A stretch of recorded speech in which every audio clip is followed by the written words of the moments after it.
Olá, bem-vindo ao canal Vera Pontes. Sim, sou eu. Estou também, como você, iniciando estudos espíritas. Então, gostaria de convidá-lo ou convidá-la a estudar comigo este livro. Ou antes de mais nada, eu gostaria de dizer também que, assim como você, talvez esteja iniciando o estudo, ou se você já conhece bem a doutrina espírita, estamos aqui para aprender, não é mesmo? Por isso encarnamos. Eu quero trazer, antes de mais nada, uma reflexão, palavras do professor Wagner Borges, numa de suas aulas no YouTube, Reflexões Espiritualistas. O poder da vida é maior que nossa opinião. Aquilo que não vemos, nós podemos sentir. O que não entendemos, podemos compreender, muitas vezes de formas admiráveis e misteriosas, que não tem como formatar em palavras e contar para terceiros que estão ouvindo. Por isso é muito complexo falar. Temos que ter muito tato e didática para poder explicar de forma aberta todos esses ensinamentos espirituais que chegam até nós e que vamos filtrando pelo bom senso e das coisas positivas ao bem comum, o que estimula paz de consciência, esclarecimento e luz. Não tenha medo a não ser da sua própria ignorância e da sua inércia. Ninguém é dono da verdade, nem você, nem eu. Todos estamos trabalhando, tentando melhorar. Enfrente a si mesmo, é a tarefa de cada um de nós vencer. Estamos tentando melhorar em mais uma vida. Que ao final desta vida, cada um de nós saia muito melhor do que quando nós chegamos e entramos num corpinho. Que na nossa saída da Terra estejamos melhores que na nossa entrada, e seja no momento que Deus determinar, e não no momento que o ego da gente quiser escolher. Vivamos com dignidade, respeito, valorizando o corpo físico, nossos entes queridos, nossos amigos, valorizando o dom da vida. Um dia, quando passarmos para o outro lado espiritual, vamos valorizar, porque já fazíamos isso no mundo material. Bom, o livro do Luiz Sérgio, que é um autor espírita, um dos autores do mundo espiritual e mais voltado para os conflitos do mundo jovem. Luiz Sérgio tinha 23 anos quando veio a desencarnar em fevereiro de 1973, vítima de acidente de carro em uma viagem para São Paulo, quando ia assistir ao Grande Prêmio de Fórmula 1. Muito jovem, cursava o 8º semestre da Faculdade de Engenharia Eletrônica pela Universidade de Brasília. Conta sua mãe e Luiz Sérgio, a dona Zilda de Carvalho, que ele estava procurando meios de dizer que, de certa forma, ainda se encontrava vivo, embora não estivesse entendendo muito bem aquele fato. Sua ansiedade para comunicar-se era muito grande, e tudo chegou a bom termo, quando conseguiu enviar a primeira mensagem psicografada através de uma das primas da dona Zilda Carvalho, Alaide de Assunção e Silva. A identificação foi muito fácil. O linguajar era todo dele, conforme costumava se expressar, falando ou escrevendo. Luiz Sérgio, ele traz a linguagem jovial e muito, muito fácil de compreensão. Então, pessoal, vamos ao livro Na Hora do Adeus.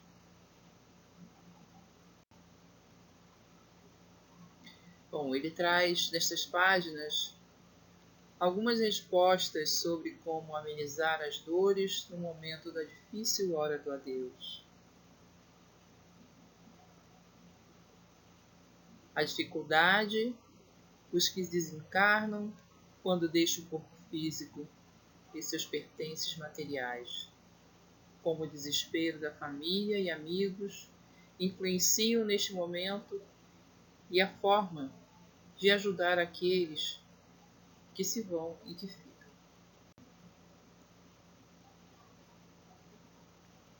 Nas primeiras páginas iniciais, Luiz Sérgio encontra com um amigo que irá ajudá-lo no percurso deste livro. Iniciando o estudo sobre a hora do adeus, nosso querido Luiz Sérgio encontra uma amiga e comenta: Muitos me perguntam como faço para esquecer meu marido que desencarnou, dou a roupa dele, choro ou não, vou ou não ao cemitério, arrumo ou não, vou ou não ao cemitério, arrumo ou não o túmulo, corro atrás de mensagem ou o deixo em paz. Aí se dá o encontro com o Henrico, que é um trabalhador experiente na costa terrestre. Presta assistência a quem deixa o corpo físico na terra e irá acompanhá-lo com mais 2 amigos nesta pesquisa de campo. E Henrico lhe diz: o que é da terra, a terra pertence. O que é luz, resplandece no universo. Eles se encontram e partem para a sua pesquisa de campo.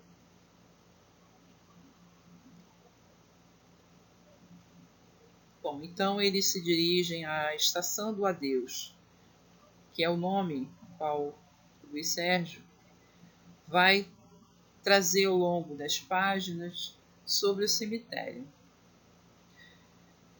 Lá encontraram aos gritos a mãe do Rogério, um jovem que excedeu no uso de droga e cometeu involuntariamente o suicídio por overdose. O espírito se debatia e se sentia solitário e desesperado por estar só com sua consciência. Poucos vão ao cemitério por amor e respeito ao desencarnante. Muitas pessoas que lá estavam acompanhando compareciam por obrigação. Os espíritos tentavam intuir para que fizessem uma oração, mas alguns riam e comentavam sobre a vida que o Rogério levava, sobre a vestimenta da mãe e de outros, sobre até o choro do pai, que acharam que era muito pouco e era pouco convincente. Então, aqui há um alerta para que entendamos a presença dos espíritos naquele local. Aqueles que os vivos julgavam mortos, lá estavam para ajudá-lo. Rogério seria levado ao hospital, mas ele precisava se libertar, pois muitos fogem à procura dos antigos companheiros encarnados e desencarnados para saciar o seu vício. Muitos espíritos se aprazem dos gozos terrenos nos momentos mais tristes dos desencarnados Nos cemitérios, quando os familiares baixam as vibrações de preces, de pensamentos de paz e harmonia, ao que desencarna, espíritos que dali não saem, se satisfazem com as bebedeiras e comidas fartas. O que fazer com os pertences e como fica o desencarnado? O espírito leva as sensações do mundo físico, e pode levar dias ou meses para se libertar delas. No instante da morte, o desprendimento do perispírito, que é o termo perispírito, foi trazido por Allan Kardec e encontra-se em seu primeiro uso no item 6 da introdução de O Livro dos Espíritos, o laço ou perispírito que une o corpo e o espírito. É uma espécie de envoltório semimaterial. A morte é a destruição do envoltório mais grosseiro. Então, ele não se completa subitamente, é uma lentidão variável conforme os indivíduos. Naqueles cuja vida foi toda material e sensual, o desprendimento é muito menos rápido durante dias, semanas ou meses. Com medo de sofrer, quem fica desfaz-se apressadamente dos pertences daqueles que retornou à pátria espiritual. Então ele pergunta ao Henrico o que se deve fazer com os objetos. Se os objetos ainda estiverem muito ligados na lembrança daquele que partiu, deve-se esperar pelo menos 6 meses. A alma humana tem apego às coisas da matéria.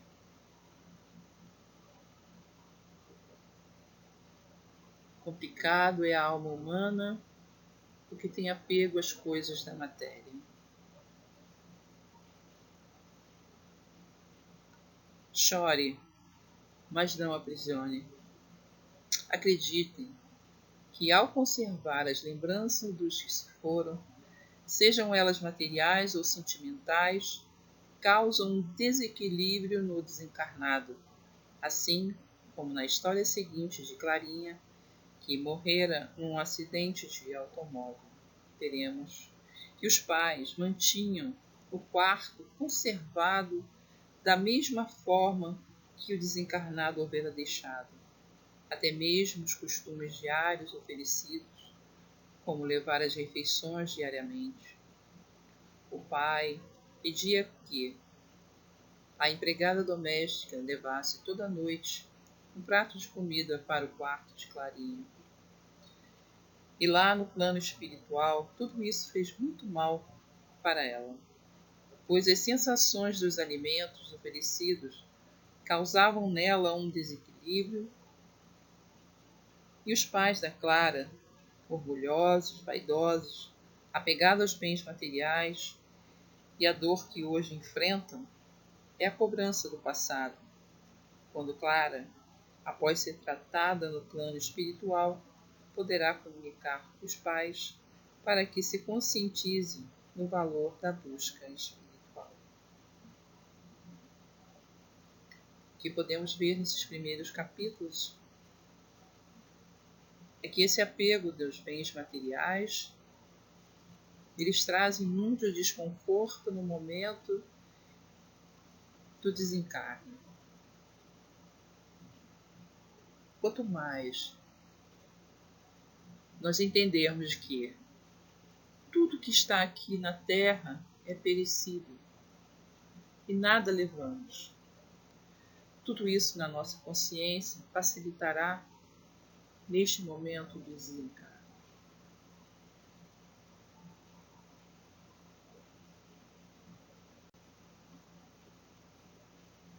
Analisando os dois mundos, o físico e o espiritual. Luís refletia sobre como os homens podem ser tão insensíveis diante os fatos da vida. Como pode o encarnado fugir do assunto da morte? A fome, a miséria, a vida cotidiana, viagens e riquezas. Somos filhos de Deus vivendo em polos diferentes. Mas quando buscamos esclarecer por que nascemos, por que adoecemos e por que morremos, entenderíamos melhor os porquês dos fatos da vida. Para o rico é terrível julgar que poderá ocupar amanhã o barraco do pobre de hoje, em uma nova existência. Temos a doutrina espírita como um norte, pois nos iguala, nos faz compreender que, por maior que seja a posição que ocupam na vida e por mais importante que seja, não é eterna. Mas por que muitos temem a doutrina espírita? Isso acabará no dia em que todos compreenderem que a morte não existe. Quem não crê nesta vida, não crê que o Cristo ressuscitou. O que é ressuscitar? É o espírito deixar o corpo físico sem olhar para trás, surgir no seu verdadeiro corpo e ganhar a liberdade. Porque sendo a veste física muito frágil, o homem muitas vezes sofre quando encarnado. É uma veste que envelhece e se rasga. Se é nas obras básicas de Kardec que encontramos diretrizes esclarecedoras para não servirmos de joguete de espíritos zombeteiros ou inferiores, ou então médios despreparados que não são envolvidos na caridade.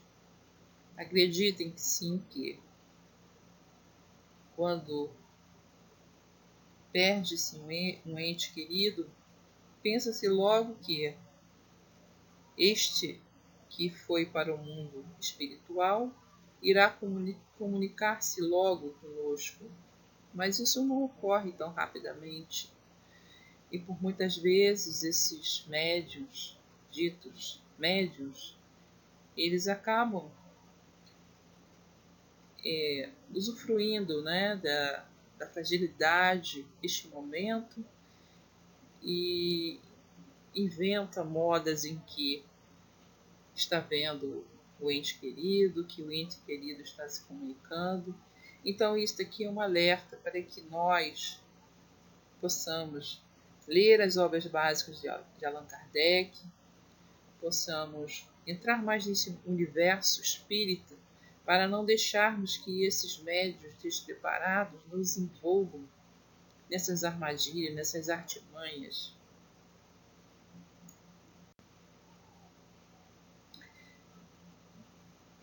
De volta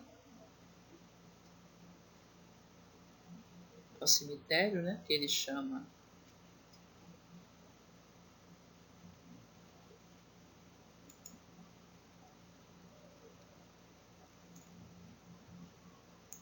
de estação da morte. O medo de sentir saudades. Mais uma vez ele vai contar que o que se dá no momento em que o ente querido se vai e as pessoas que ficam querem se desfazer logo dos pertences. Mais um lar onde o apego faz com que os familiares dão a desculpa de se desfazer e vasculhar os pertences do desencarnado para não sentir saudades.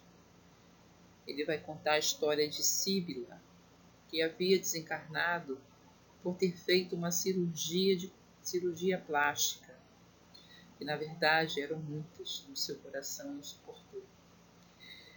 E por ser apegada aos seus bens, como joias, só de perfumes calcularam mais de 150 frascos, pares de sapatos, roupas de esporte finas, os objetos antigos e os quadros seriam inventariados. Os pertences de outrem não são nossos. A cada objeto tocado, Síbila sentia como alfinetadas em seu corpo espiritual. Não acreditava estar morta fisicamente. Ele comparou a sua chegada ao mundo espiritual como se for um país estrangeiro, e não tivera se preparado. Chegou com a roupa do porco, sem documentos, e de acordo com o estado emocional do recém-chegado, até a percepção do desencarne, haja coração.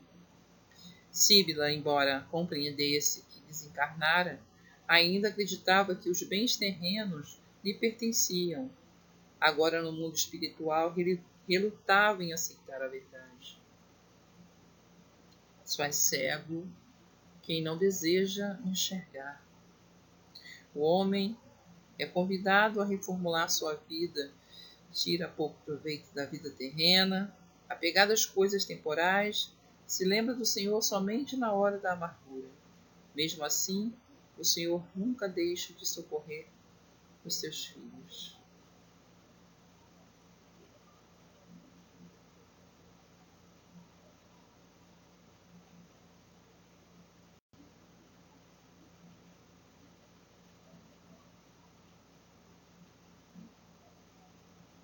Grave comprometimento. Seguindo então com a história, tantos na parte espiritual e poucos no físico. Nosso amigo retornara à estação do adeus e se assustou com a quantidade de espíritos que se encontrava na parte espiritual. Ao menos 10 pessoas estavam no cemitério para dar adeus a Roberto. O corpo físico forte, alto, e eram tantas perfurações de bala que podiam ver o seu perispírito disforme. Ele que fora, quando encarnado, um matador de aluguel, e havia matado 200 pessoas. Os inúmeros espíritos estavam por lá esperando por ele. Todos aqueles ao qual ele havia tirado a vida.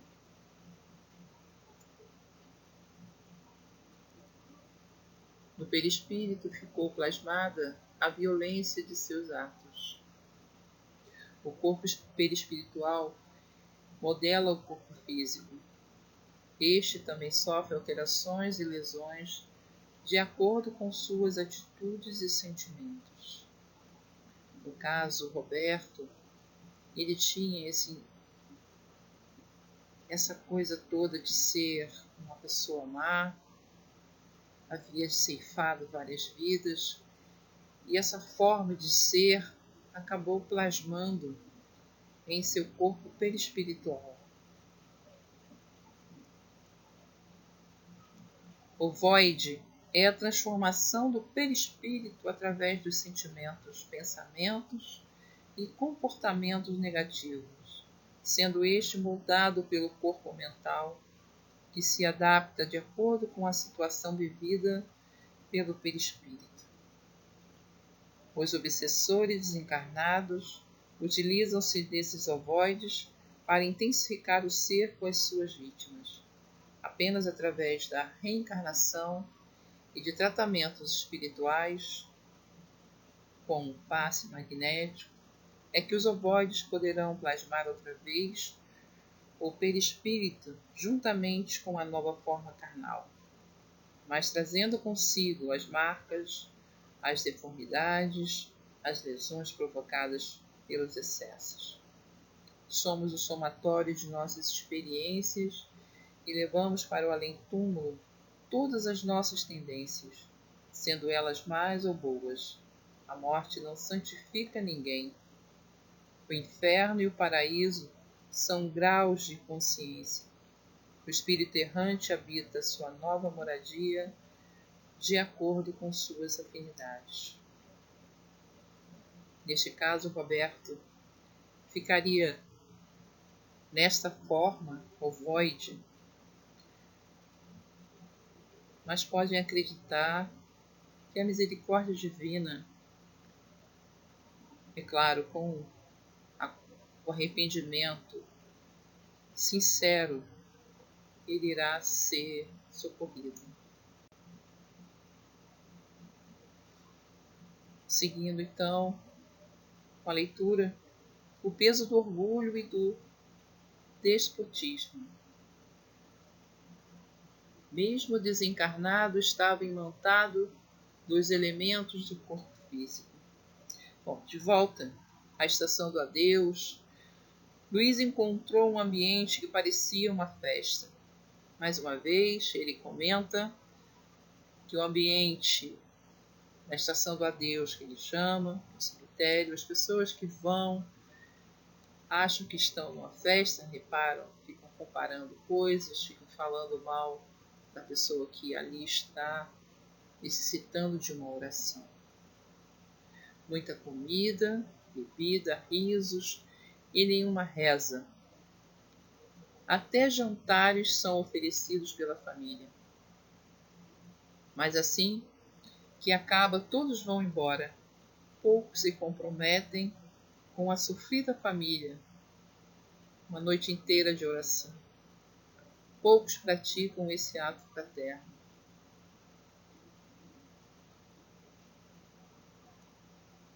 Apesar de estar separado do corpo de carne, ainda tem fios ligados ao físico. Ele vai contar a história do espírito chamado Laurindo. Ele sofria o desenlace e os fios pareciam embaraçados. Era como se estivesse sem ar. Mesmo desencarnado, estava imantado dos elementos do mundo físico. É por causa do apego às coisas terrenas que ele, agarrado à matéria, encontra dificuldade para se livrar do corpo físico. Até o rompimento do cordão, o espírito fica vulnerável à influência do ambiente em que está. Fica menos consciente e fraco depois do desligamento. O aumento do grau de consciência e de fortalecimento vai crescendo gradualmente. No caso, Laurindo, ele não encontrou um ambiente de orações. Na verdade, havia mesmo era uma festa. E ele estava sentindo essa influência desse ambiente.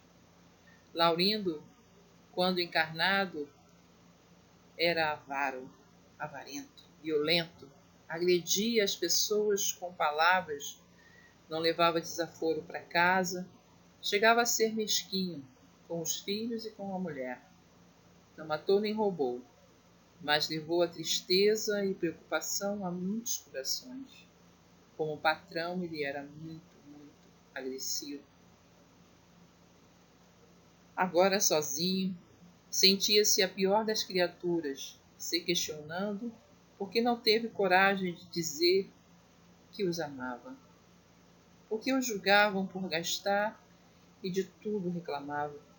E a sua esposa e filhos o velava com amor, recortando os bons momentos nas horas que ele era bondoso. O corpo inerte de Laurindo fez calar aquela voz tão dura, mas os lábios de uma mulher digna e companheira lhe cobria com um manto de amor.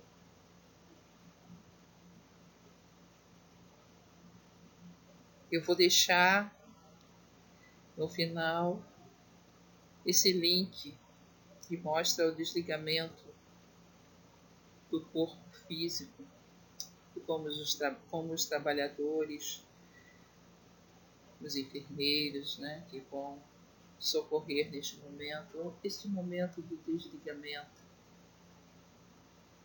Vou deixar o link para vocês. Vamos seguir. Consolo aos aflitos. Aí está. Agora vamos com o nosso amigo Luiz Sérgio à casa de Alaidinha e encontraram ela chorando baixinho. Só quem passa por um momento difícil pode aconselhar o outro. Assim estava Alaidinha, sofrida e chorosa pela morte prematura do seu filho de 18 anos. Ela se sentia culpada. E lá estavam as amigas dela, dando conselhos.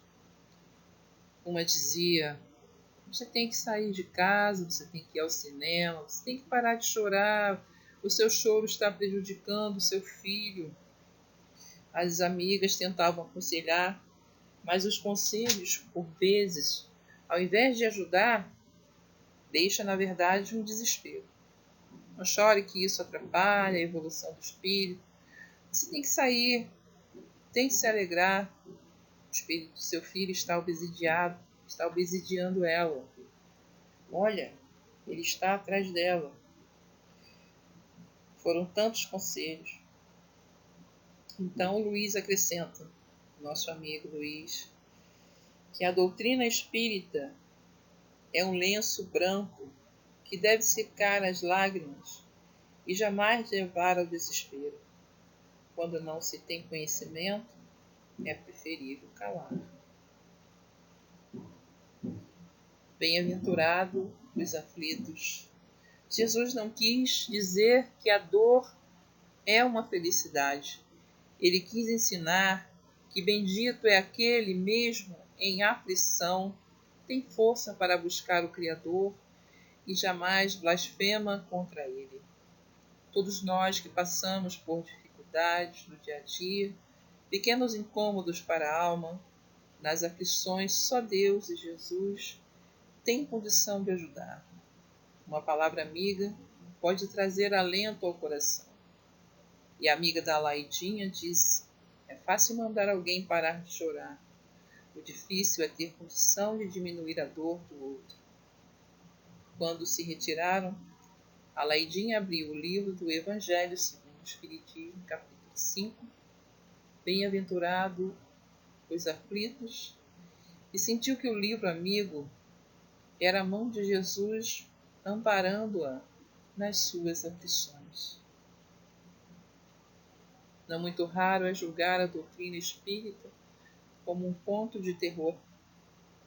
Quando começamos a estudar a doutrina, achamos muita coisa, afirmando até que todos os espíritos têm que passar pelo umbral, que não é de todo mentira. Sim, passam, mas poucos ficam anos no sofrimento. Lá existem colônias de socorro, onde os espíritos são tratados e têm condições de trabalhar.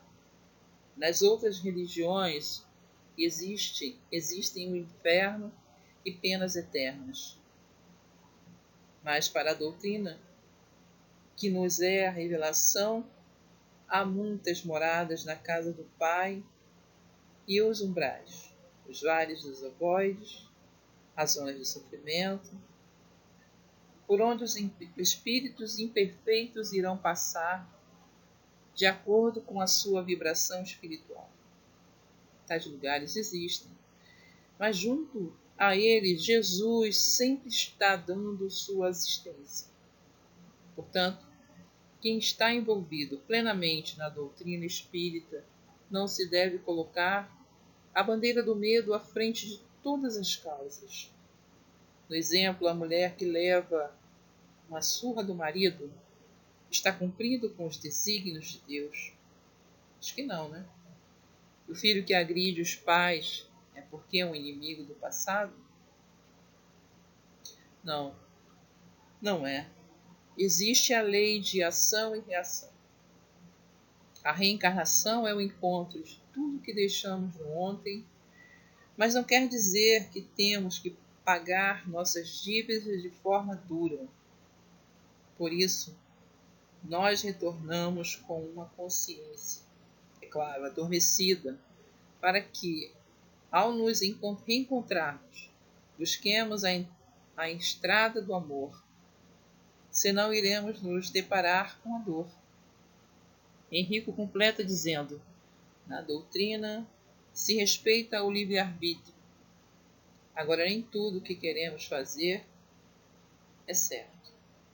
E como espíritas, conhecemos os erros e acertos. Se erramos, erramos conscientes. A maior caridade que podemos fazer pela doutrina espírita é a sua divulgação.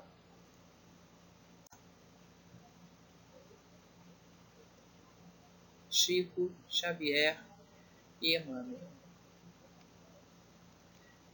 Aí está a primeira parte do livro. Logo vou trazer a segunda parte. Este aí é o Luiz Sérgio, nosso amigo querido. Tem esses outros livros, O Mundo que Eu Encontrei, O Voo Mais Alto. Então, queridos, mais uma vez eu agradeço a companhia e logo estarei de volta trazendo a segunda parte do livro.